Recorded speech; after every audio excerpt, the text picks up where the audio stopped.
¿Qué puede tener en común inventar y ligar? Esta es una pregunta que hacemos mucho a nuestros clientes para intentar explicarles mejor el proceso de innovación y los retos que tienen. Atención, este no es un vídeo sobre cómo ligar. Simplemente es una manera de explicar de forma fácil qué retos presenta hacer un proyecto nuevo. Pero volviendo a la pregunta, ¿os imagináis intentar ligar haciendo un plan antes de entrar a un bar o a una discoteca o donde sea para encontrar pareja? ¿Cómo sería? ¿Qué haríamos? Me gustaría encontrar una persona que sea alta, que mida no sé cuánto, que estará sentada allí, entonces entraré, me pondré al lado, a que no tiene ningún sentido. Lo mismo nos pasa a los innovadores cuando tenemos que empezar un proyecto. Muchas veces se nos pide que intentamos elaborar un plan sobre cómo va a suceder todo el proyecto y qué es lo que va a pasar al final.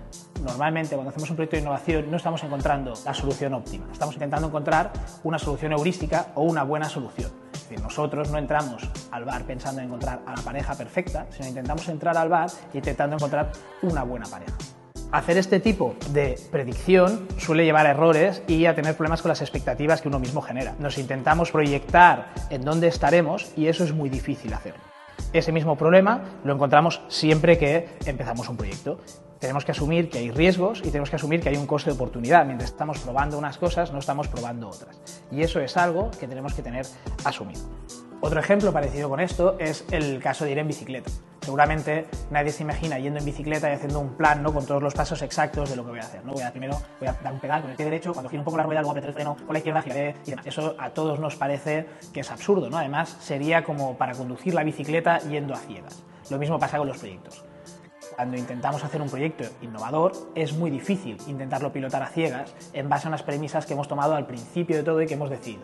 Eso generalmente no va a suceder y es algo que nos va a generar frustración y nos va a intentar hacer fracasar y nos va a ayudar a que nada salga. Generalmente, en la ingeniería clásica, se han hecho de forma completamente distinta.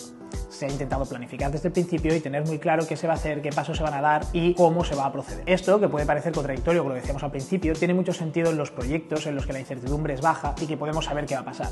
Si queremos construir un puente, normalmente las montañas no se mueven de sitio, las prospecciones geológicas nos habrán dicho qué tipo de hormigón tenemos que usar para hacer las columnas y con un estudio de la zona podemos predecir qué tráfico vamos a tener y por tanto podremos dimensionar el puente acorde a eso. En cambio, los proyectos de innovación no tenemos normalmente esas ventajas de partida. Entonces, ¿por qué sucede algunos casos en los que la gente prefiere predecirlo antes en vez de adaptarse? Pues bien, siempre que podamos predecir la situación y adelantarnos a lo que va a pasar, suele ser más barato, tener menos coste y ser más fácil de actuar. Si podemos saber cuándo tiene que estar la hormigonera en cada sitio, en qué día tiene que ir alguien a poner una piedra o en qué día tiene que hacer alguien el diseño y cuándo tiene que estar listo, podemos organizar mucho mejor a las personas, mucho mejor los procesos productivos y la supply chain y entonces adelantarnos a lo que va a pasar. Eso es muy útil, como digo, siempre que podamos predecir lo que va a pasar. Pero, al igual que en el ejemplo del bar y el de la bicicleta, en los proyectos de innovación es algo que es muy difícil que pueda pasar. Un buen ejemplo para explicar esto es el caso del laberinto. Si nos imaginamos a una persona intentando salir del laberinto y nosotros la tenemos que guiar, la situación es muy distinta si nosotros vemos el laberinto desde fuera a si nosotros vemos el laberinto desde dentro.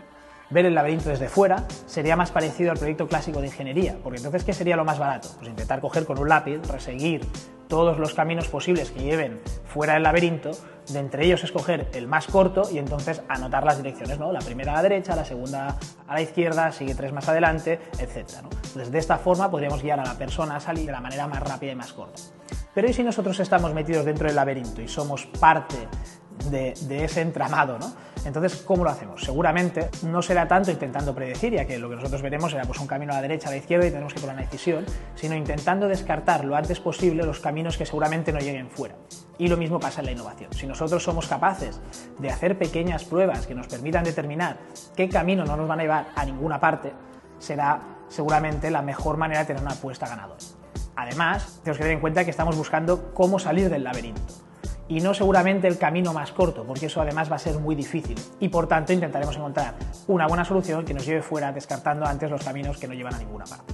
Otra cosa más que tienen en común tanto inventar como ligar es que necesitarán de que seamos persistentes y que aguantemos las adversidades. Siempre vamos a enfrentarnos al rechazo en ambos casos. De hecho, lo más común en un proyecto de innovación es que la gente te diga que eso no va a salir o que va a ser muy difícil. De hecho, esa persistencia es la que nos va a mostrar el camino donde van a salir las buenas ideas, donde van a salir las buenas iniciativas que van a hacer que consigamos nuestro objetivo. Evidentemente, en cualquier proceso de innovación, en cualquier proceso de ligar, hay riesgo de que eso no lleve a ningún sitio. Pero ese riesgo que estamos asumiendo es el que cuando consigamos batir las distintas barreras que nos encontremos va a ser la que nos va a dar la recompensa final. Otro punto que tienen en común es la colaboración. Ligar solo no tiene ningún sentido, ¿no? Siempre estaremos colaborando con otra persona y lo que estará emanando de ahí será algo que habremos construido entre varios.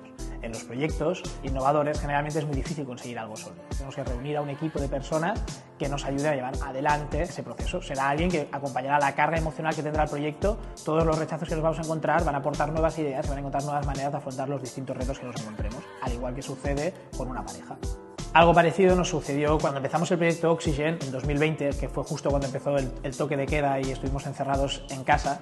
En ese momento decidimos hacer un respirador para intentar ayudar a los hospitales y a las personas y que no nos tuviesen que desconectar. Lo primero que nos encontramos es que nosotros no teníamos ni idea de respiradores ni de dispositivos médicos, no habíamos hecho ningún dispositivo para funcionar en una UCI. Eso era tal cual como estar atrapado dentro del laberinto, ¿no? Nos habíamos metido en una situación en la que teníamos que tirar hacia adelante, teníamos además presión, ¿no? Y gente que quería que eso saliese y que nos daba cierto apoyo, a la vez que teníamos muchos detractores y nosotros teníamos que tomar las decisiones que nos llevasen fuera del laberinto lo antes posible.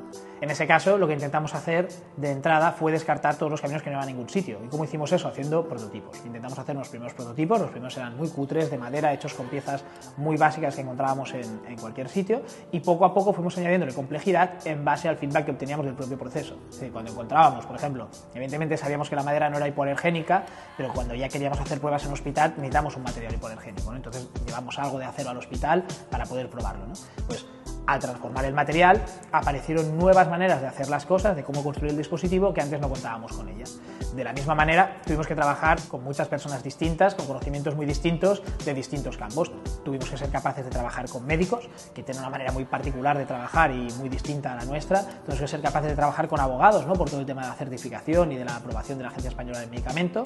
Y tuvimos que ser persistentes y perseverantes, ya que había mucha gente detractora del proyecto, había muchos intereses cruzados, había gente que no quería ayudarnos para nada, y tuvimos que ser capaces de comunicar bien lo que estábamos haciendo, explicar qué proyecto queríamos llevar a cabo para conseguir esos apoyos, ¿no? Y contrarrestar un poco las fuerzas contrarias. El proyecto de los respiradores fue un proyecto que tenía mucha incertidumbre desde el principio, un proyecto que era muy difícil de terminar. Nosotros éramos un equipo sin experiencia en ese campo, pero intentamos dar pasos cortos, hicimos 17 prototipos en 17 días. Al final, al día 20, conseguimos que la Agencia Española del Medicamento aprobase el diseño, y eso fue porque seguramente teníamos parte de desconocimiento, no conocíamos exactamente cómo hacer todo, pero nos dejamos guiar por el propio proceso, escuchamos el feedback que nos dieron los médicos, escuchamos el feedback que nos dieron los fabricantes, lo aplicamos en el diseño del proyecto y conseguimos colaborar con todas esas personas para llevar el proyecto adelante, que acabó siendo muy distinto de las ideas que teníamos originalmente. Y conseguimos pasar de ser una empresa donde decían hay 3 frikis en un garaje en el Pueblo Nuevo haciendo unos inventos a, hostia, conozco a 3 frikis en el Pueblo Nuevo que hacen unos inventos, y eso fue un cambio sustancial para nosotros como empresa y nos llevó al siguiente nivel. Así que recordad, tanto estéis intentando inventar algo nuevo o estéis ligando, no forcéis la situación, dejar que la situación emane e intentar adaptaros a los cambios, que eso será la mejor manera de llegar a buen puerto.